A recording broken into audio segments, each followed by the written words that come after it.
정광진님의 종목 다음 종목 뭐죠? 보겠습니다. 또박이님. 또박이님. 네, 진또박이님께서. 예. 마음대로 붙이신 거 아니에요, 지금? 맞아요. 마음대로 붙였어요.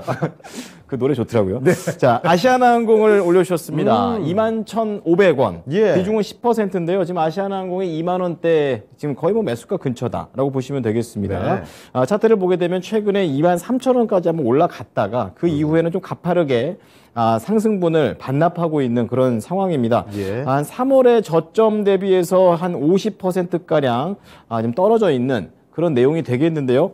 좀 더 자세하게 아시아나항공 또 항공주 또 리오프닝 아니겠습니까? 그렇죠. 네, 좀 더 자세하게 알아보겠습니다. 자, 김형일 전문가를 지목을 해주셨습니다.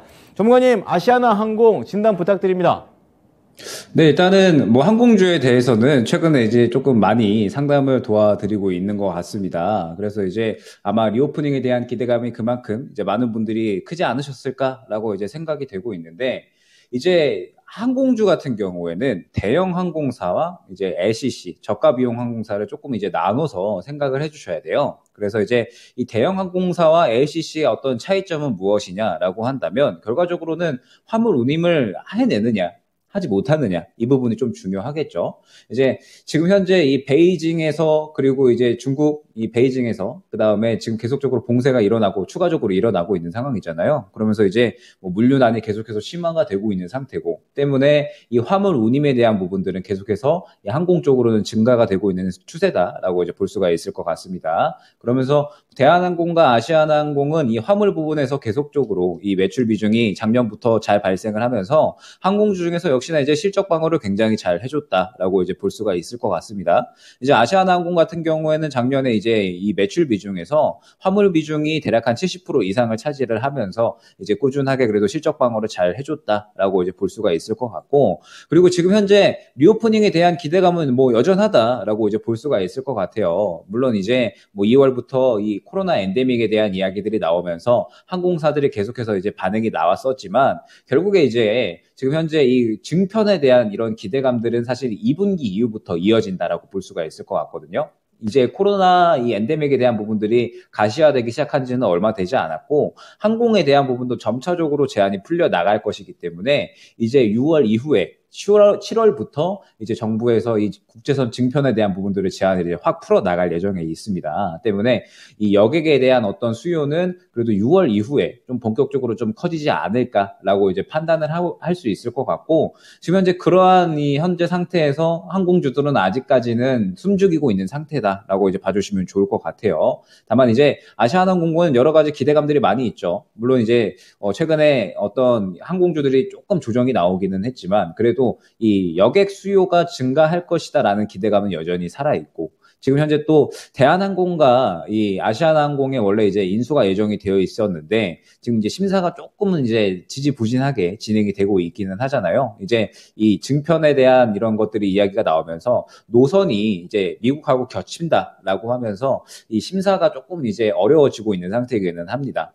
다만 이제 심사가 잘 정상적으로 진행이 됐을 때 부채 부분은 확 줄어들 것이다라는 점, 그리고 여객 수요는 계속해서 증가를 하면서 화물 수요에 대한 부분도 계속해서 이제 꾸준하게 실적 방어를 잘 해주고 있다라는 점 때문에 좋지 않은 이슈보다는 현재 상태에서는 뭐 좋은 이슈가 훨씬 더 많은 상태다라고 볼 수가 있을 것 같죠.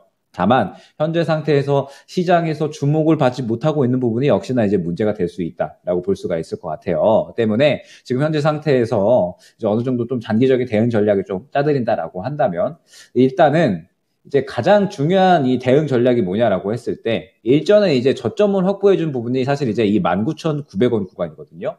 지금 이 구간에서 굉장히 좀 강한 어떤 지지 라인이 형성이 되어 있다라고 이제 봐주셔야 될 것 같아요.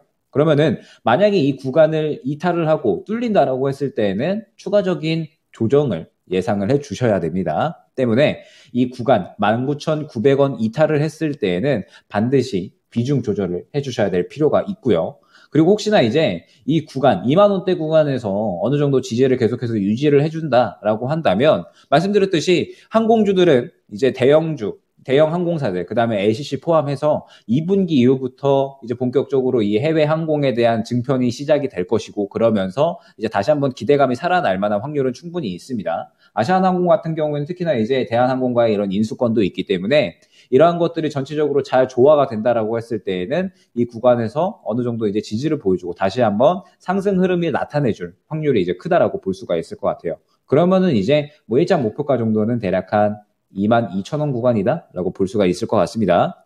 그리고 이제 22,000원에서 추가적으로 이 더 상승을 보여주려면 아무래도 이 항공사들이 전체적으로 여행 수요가 확실하게 확 늘어나 준다라든지 어떤 이 시장에서 크게 주목도를 받는 부분이 있어야 되는데 아직까지 그런 부분은 조금 이제 어렵다라고 보고 있고 지금 현재 상태에서 전략적인 부분을 잡아간다라고 했을 때에는 이제 이 19,900원 지지라인을 잘 보면서 이탈을 하든지 아니면은 여기에서 잘 지켜주면서 이제 국제선 증편에 대한 기대감으로 인해서 다시 한번 상승이 나와주는지를 주요하게 보셔야 될 것 같고요.